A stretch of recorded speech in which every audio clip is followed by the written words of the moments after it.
Od svega ponuđenog, gastronomske ponude, izleta, šetnji, gostima je najinteresantnija još od otvaranja vožnja gondolom kojim se plovi pod oblacima i krstari iznad najlepših delova Zlatiborskog parka prirode.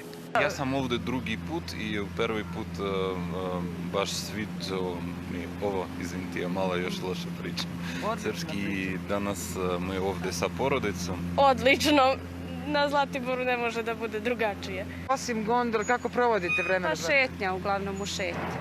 Zlatibor ima lepe staze, tako da uglavnom smo na polju.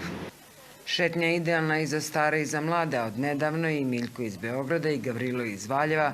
Svaki odmor, pa i ovaj praznični, koriste za obuku leta paraglidingom na Zlatiboru. Priroda mi je super za uživanje, tako da mi paragliding deluje kao super kombinacija da malo letim i uživam iz vazduha, a i s druge strane da budem na planini.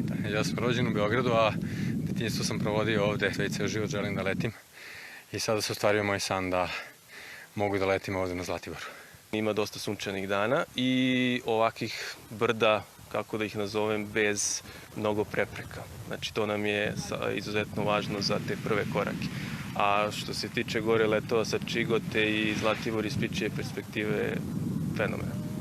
Najviše je domaćih gostiju na Zlatiboru, ali ima ih iz Crne Gore i Republike Srpske.